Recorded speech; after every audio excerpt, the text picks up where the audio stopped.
Abra sua Bíblia e vamos meditar um pouco, mais uma vez, nesse versículo 12. Da vez passada, nós comentamos a primeira parte do versículo somente, para que sejam julgados todos os que não creram na verdade. E aí, irmãos, se lembram, nós falamos sobre que Jesus Cristo é o caminho e a verdade e a vida, e ninguém vem ao Pai a não ser por Ele. A verdade não está em Buda, a verdade não está em Krishna, a verdade não está em Maomé, a verdade não está em Allan Kardec, a verdade está em Jesus Cristo, nosso Senhor e Salvador. Ele é a verdade, Ele é a porta, Ele é a luz do mundo, não é? Glória a Deus. Então, quem não crê nele, eu li para os irmãos, Evangelho de São João 3,18, que ele próprio disse: quem nele crê não é condenado. Mas quem não crê, ele não disse vai ser, não. Quem não crê já está condenado, desgraçado, condenado. Por quê? O próprio Jesus responde: porque não creram no nome do unigênito Filho de Deus. Não é?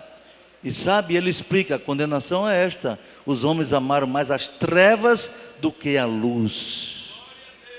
Amaram mais as trevas do que a luz. A segunda parte do versículo diz: antes tiveram prazer na iniquidade.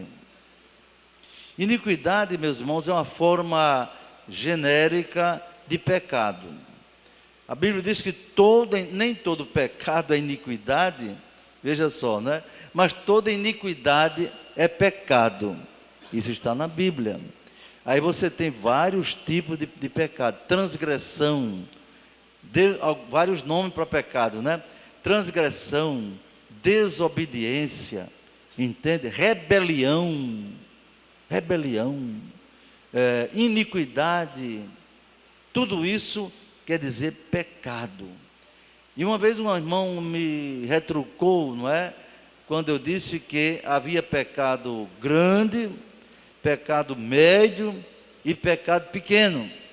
Aí disse: pois eu aprendi, pastor, lá na igreja, o pastor fulano disse que não tem pecadinho, nem pecado, nem pecadão. Tudo é pecado. É verdade. Mas quando Deus resolveu destruir o povo de Israel, Moisés orou intercedendo pelo povo e disse assim: Deus, este povo pecou pecado grande. Olha aí, pecou pecado grande. E se tem pecado grande é porque tem pecado pequeno. E para resumir, 1 João 5,18, o apóstolo, não é, diz assim: há pecado para a morte e há pecado que não é para a morte. Quem já leu isso? O povo não lê a Bíblia, meu irmão. Fica só no WhatsApp. Vai ficando raquítico, magro, esquelético, fraco. Cuidado. O crente que não se alimenta da palavra de Deus todo dia, ele fica amarelo, fraco. Não é? O inimigo pode derrubar com um sopro. Agora o crente que come a palavra de Deus todo dia, mesmo que seja pouquinho, não precisa comer demais não, vai ficando forte, vai ficando vigoroso, não é? Vai chegar criando força. Olha, lendo a Bíblia, orando, buscando a presença de Deus, é assim que você fica forte, irmão. Não é diante da TV nem no WhatsApp não. Está entendendo? Então, pecado para a morte quer dizer um pecado muito grave. E o pecado que não é para a morte é um pecado que não é grave. Sabia disso? E João, para ser mais realista, diz assim: olha, se alguém disser que não tem pecado, está mentindo. Pronto. Ele falando para os crentes: se alguém disser que não tem pecado, está mentindo. 1 Reis capítulo 6, Davi orando disse: Senhor, tem misericórdia, perdoa, Senhor, porque não há homem que não peque. Não é? Então todo mundo peca, eu peco, vocês pecam. Agora, cuidado para não pecar pecado para a morte. Pastor, explica aí um pecado que não é para a morte. É uma besteira que você diz. É uma coisa que você faz errada sem nem pensar, mas pecou. Sabe, um pecado que é muito comum, cuidado, que no meio da igreja, às vezes você faz acepção de pessoa sem querer, e está pecando. Viu? Quando você tem irmão que você seleciona assim, com aquele irmão você fala com ele tão alegre e tal, aperta a mão, balança. Aí tem aquele irmãozinho pobre assim que fala com você. Aí diz: oi, irmão. Você está fazendo acepção de pessoa. Tu não vai para o inferno por isso não, mas tu perde galardão lá em cima, viu? Tenha cuidado. Pecado que não é para a morte, você não vai para o inferno por causa dele, mas você perde galardão. Você perde galardão, viu? Galardão é o reconhecimento de Deus pelo que fazemos ou deixamos de fazer aqui nesta terra. Entende, irmão? Então, tem gente que tem prazer na iniquidade. Isso aqui é uma coisa terrível. Prazer na iniquidade, irmão.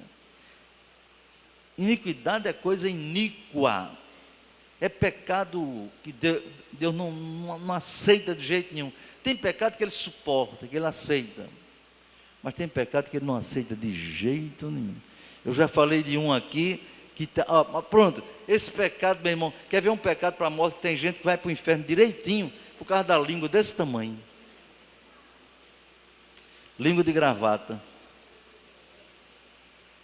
Língua de gravata, nem precisa comprar gravata. É só dar a volta no pescoço, já está com a gravata. Não é, irmão? Ele está olhando para mim admirado, língua de gravata. Já hoje eu li no livro de Números, né? Na minha leitura diária, leitura diária, meu irmão, Deus disse para Moisés: Moisés, não suporta esse povo mais não. Eles não murmuraram contra você, não murmuraram contra mim. Sai da frente que eu vou matar tudinho. Aí Moisés teve misericórdia. Deus, não faça isso não, pelo amor de Deus, não mata esse povo não. Chega, tem misericórdia.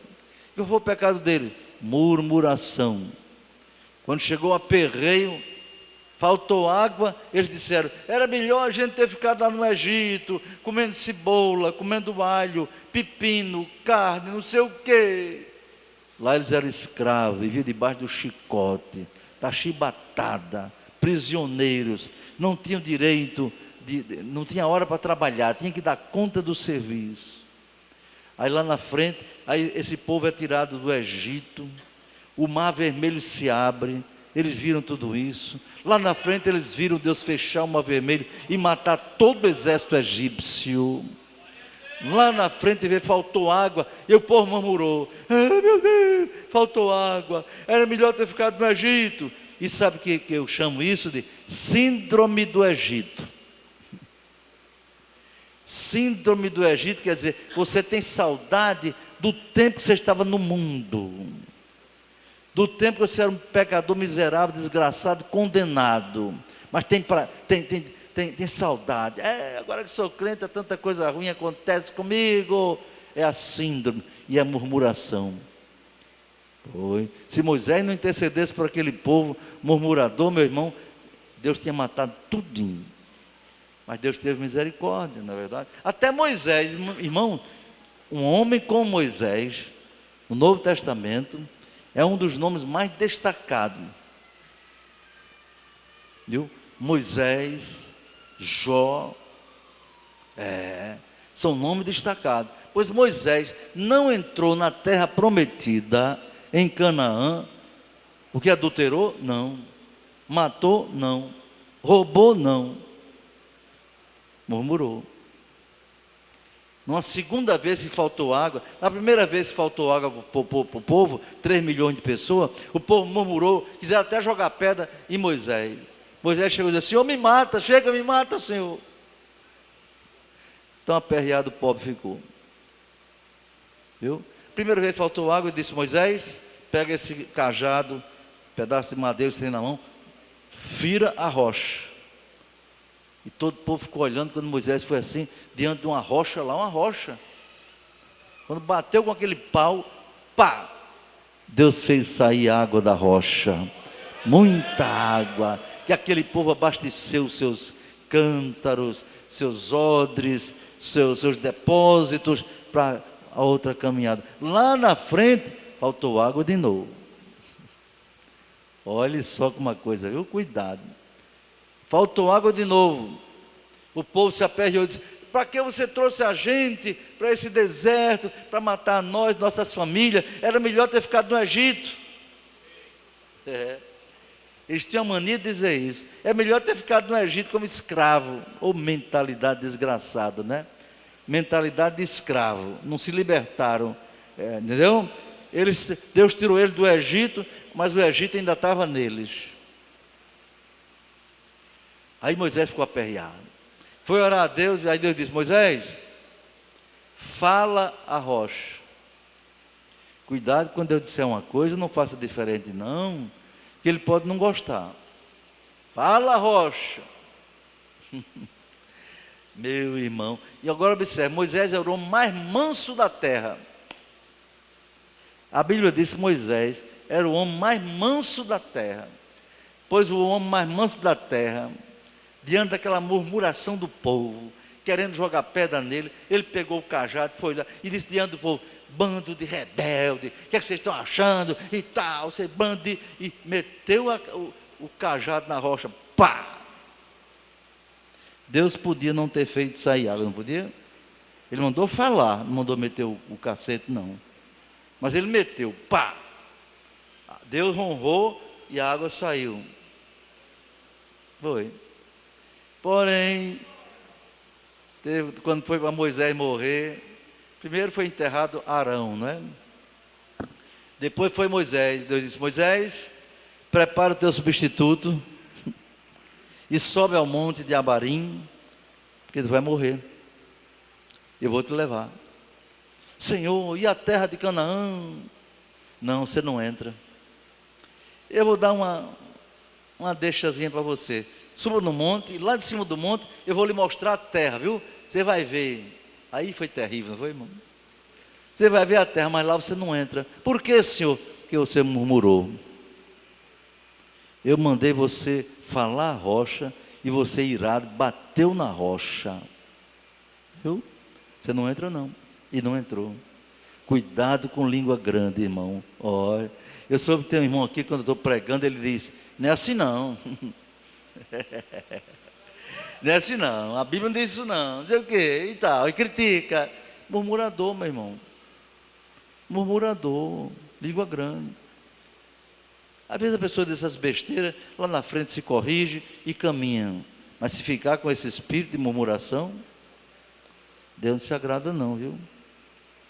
Deus não se agrada não. Igual a um que uma vez estava na igreja, um irmão lá, o homem era crítico, sabe? Aliás, teve um aqui da escola dominical que disse: eu sou muito crítico. E tenha cuidado com a sua crítica. Crítica construtiva é boa, mas crítica destrutiva não é bom não. Está entendendo? Meu irmão. E aquele irmãozinho sentava lá no banco, viu? Aí todo pregador que ia pregar, ele criticava. Não é assim não. E o irmão lá disse: deixa de criticar. Esse não sabe pregar não. Aí outra vez, no outro culto, o homem estava falando: está vendo, ele errou. Não é assim que está escrito não. Não sei o quê. Lá para não. Aí teve uma vez, disse: homem, deixa de criticar. Se fosse você, se fosse eu, você ia ver. Se fosse eu, você ia ver o que é pregar. Aí quando foi um dia de domingo, o culto estava bem cheio, um irmão chegou para ele e disse: pastor, tem um irmão ali que tem uma vontade enorme de pregar, irmão. O homem é uma ansiedade para pregar.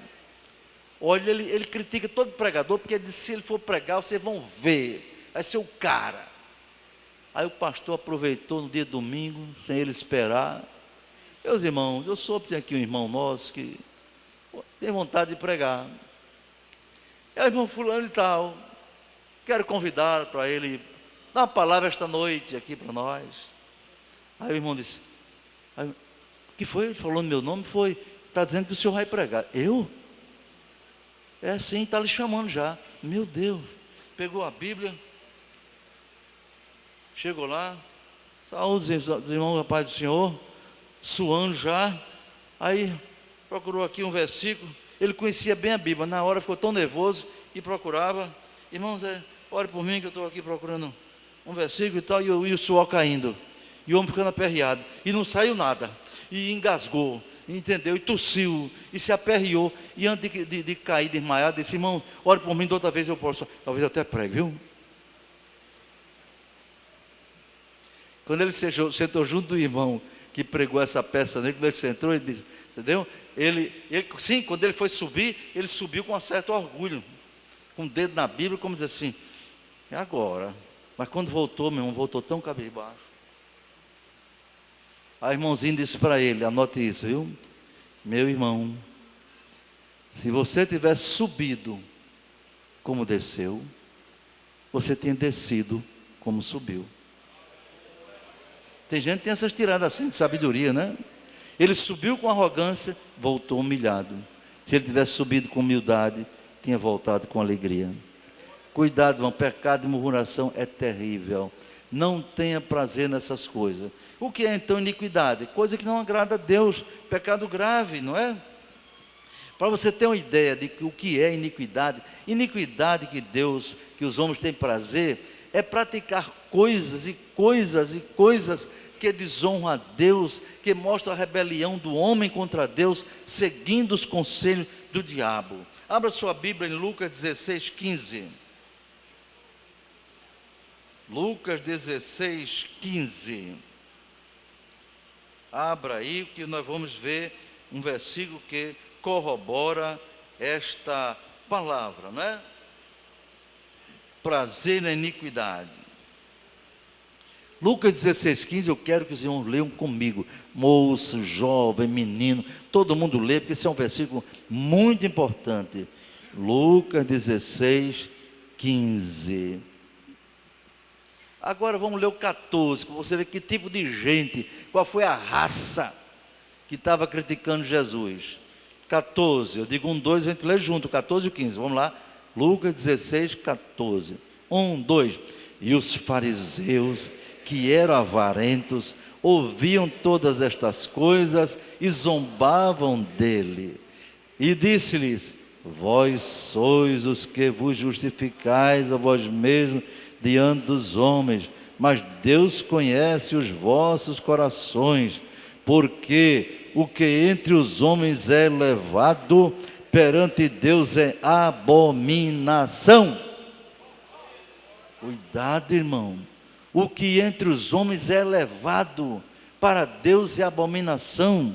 Vocês já puderam perceber, não é? Como os homens do mundo, os homens sem Deus, as mulheres sem Deus, gostam de coisa ruim, gostam de porcaria, gostam das bolotas que lançam-se aos porcos, não é? Como eu li aquele versículo, segundo Pedro 3, se não me engano 18, que diz assim, que uma pessoa que é crente em Jesus, aceitou Jesus Cristo como Salvador, conheceu a verdade, conheceu a palavra de Deus, não é verdade? E agora volta a praticar as mesmas coisas erradas, que o mundo se agrada, as coisas abomináveis a Deus, as coisas da iniquidade. Sabe o que Pedro disse? Aí se cumpre o ditado que diz: a porca lavada voltou ao espojadouro de lama, e o cão voltou ao seu próprio vômito.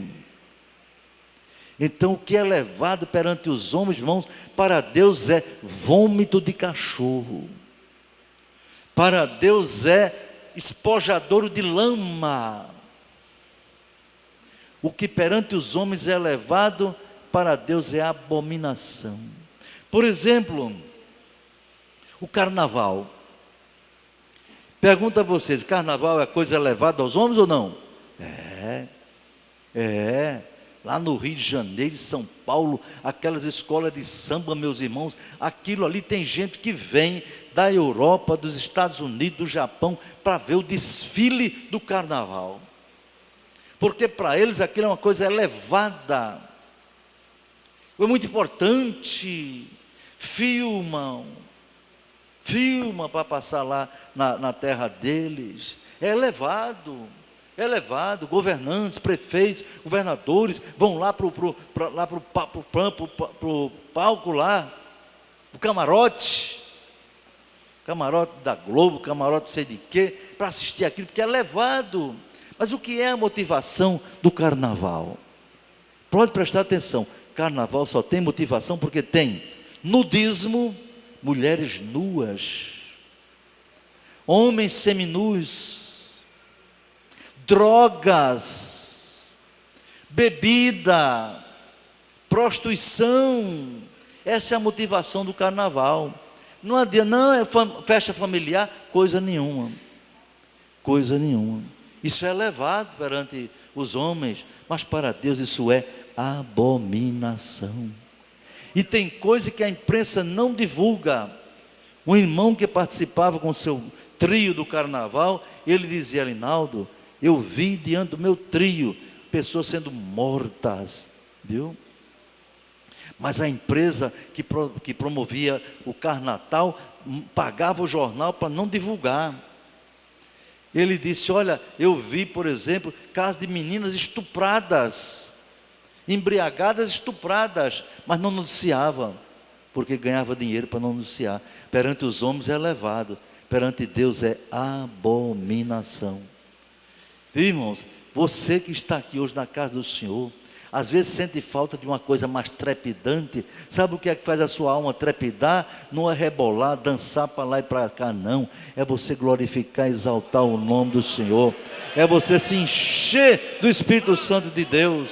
Isso sim que alegra a nossa alma. O que é que Davi disse no Salmo 42? Ele não diz: minha alma se alegra com as danças, minha alma se alegra com as festas do rei. E ele tinha festa, ele tinha dança, tudo tinha lá. Não, ele disse, sabe o que ele disse no Salmo 42? A minha alma tem sede de Deus. A minha alma tem sede de Deus. Quando me apresentarei diante da sua face? Viu? Minha alma tem sede de Deus. E diz mais, como numa terra sedenta.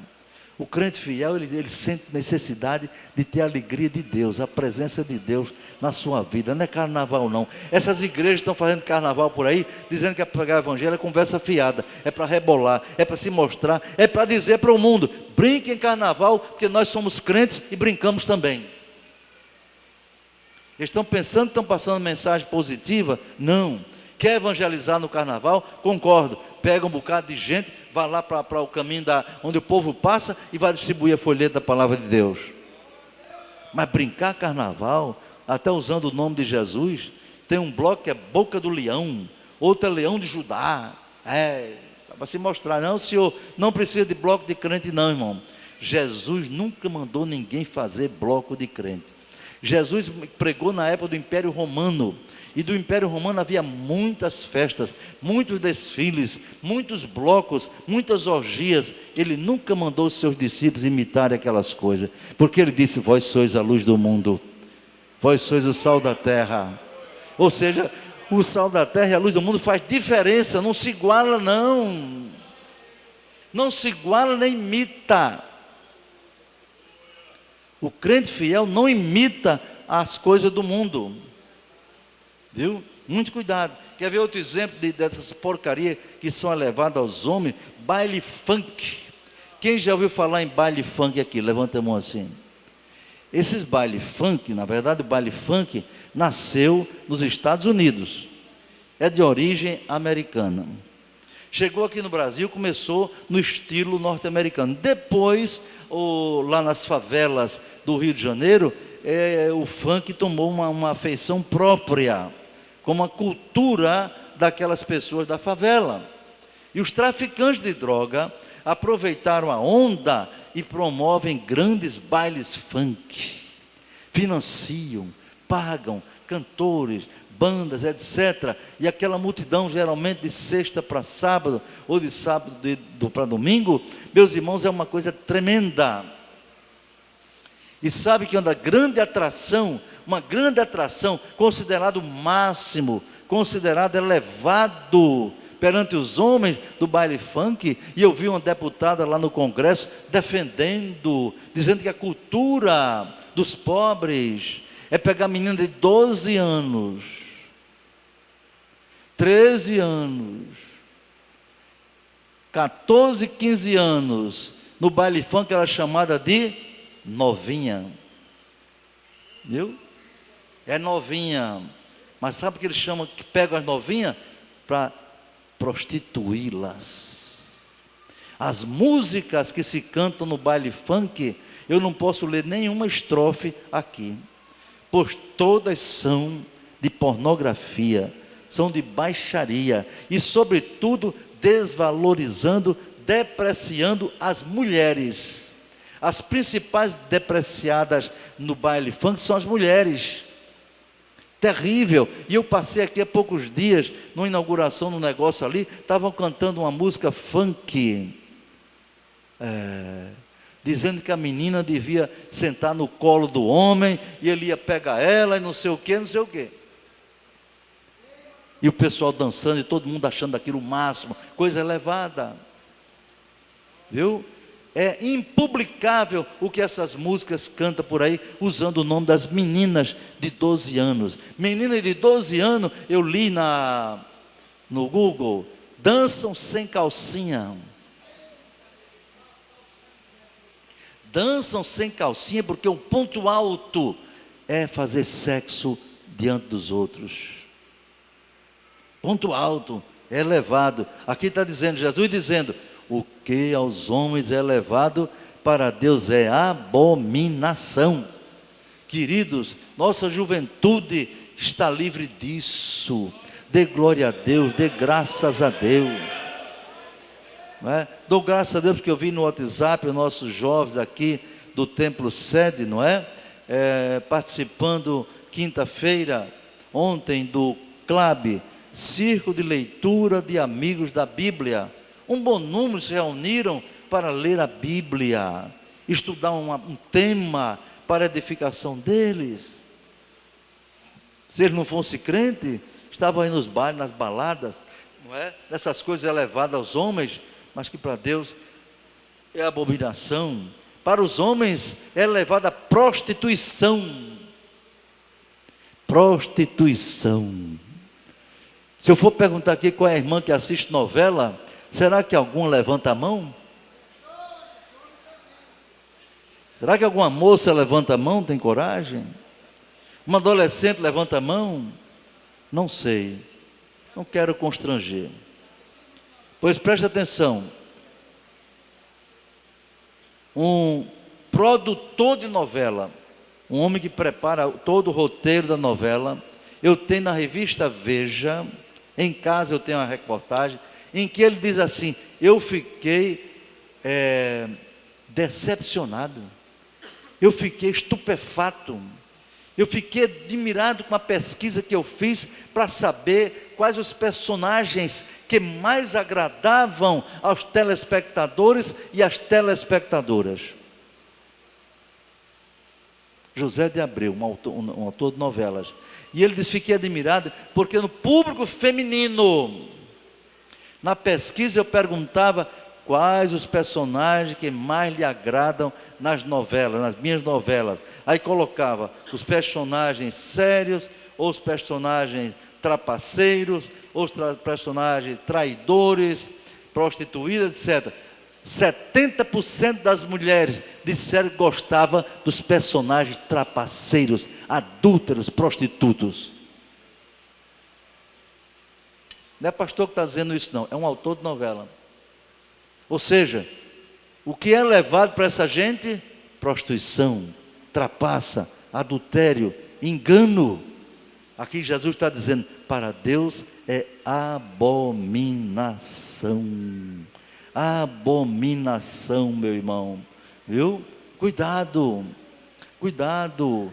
Hoje em nosso Brasil, com um legado de uma maldição, ainda estamos sofrendo o legado de uma maldição de 15 anos de governos materialistas, comunistas, anticristãos, que fizeram benefício aos pobres, para poder ter os pobres, para elegê-los, mas que causaram um terrível e trágico mal à nossa nação. Pregaram o aborto, pregaram ideologia de gênero, que diz que menino não nasce homem, nem menina nasce mulher. Pregaram o casamento de um homem com homem e mulher com mulher, e conseguiram aprovar isso na lei. Pois bem, isso é elevado, mas para Deus é abominação. Sabe, irmão, isso faz parte da rebelião contra Deus, da impiedade, viu? Isso faz parte da impiedade, da iniquidade, da rebelião contra Deus, levantada por Satanás, usando governantes, políticos, juristas, magistrados, juiz do STF. Pra você ter uma ideia, no Canadá, sabe quem é o governante? O senhor Pierre Trudeau. Veja bem, sabe o que ele disse há 15 dias? Os cristãos são a pior espécie de gente que existe na terra. Esse desgraçado vai para as profundezas do inferno, mas vai sofrer muito lá no fogo do inferno. Como é que um sujeito governa uma nação, inclusive uma nação que já foi cristã? Todas as universidades do Canadá nasceram dentro de igrejas, e esse indivíduo, porque ele é comunista, ele é socialista, ele é materialista, é favorável ao aborto, é favorável ao casamento gay. Aí ele, como os cristãos combatem isso, a igreja combate isso, ele, usado por Satanás, um agente do diabo, diz: os cristãos são o pior tipo de gente que há na terra. O que é levado aos homens é abominação a Deus. Viu, meus irmãos? Então, muito cuidado para a gente não aceitar, nem concordar com essas coisas que os homens acham elevado. Outra coisa que às vezes a menina crente, o jovem crente não presta atenção: a moda. A moda. Todos nós vivemos na moda. Ou na moda antiga, ou na moda atual, não é verdade? Eu sou da moda antiga. Vou mostrar a vocês.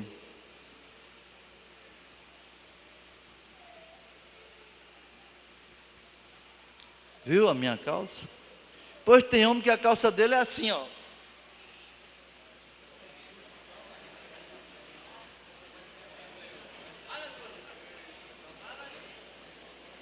Bem jiqui, bem apertadinha. Antigamente eu via isso só nas mulheres. A mulher usava uma calça, como um pastor dizia, tão bexiguenta, e para entrar tem que botar pó. Agora tem homem usando também. Não sei se estão botando pó. Pois bem, são modas, irmãos, coisas que são para chamar a atenção do corpo do homem ou o corpo da mulher, mostrando partes íntimas. Isso é levado aos homens, mas é reprovado por Deus. Você pode comprar em qualquer boutique, você pode andar na moda, mas tem que ter, mas sua roupa de homem e de mulher tem que ter 3 características. 1 Timóteo 2:9. O traje da mulher seja com honestidade, pudor e modéstia. Pode comprar. Se tiver essas 3 qualidades, pode comprar, pode usar, que não tem problema. Agora, se não for um traje honesto, se não tiver pudor, andar chamando a atenção dos homens carnais, você está ruim a sua vida, viu? Você está sendo instrumentalizada para o pecado. Deus nos guarde, né, irmão?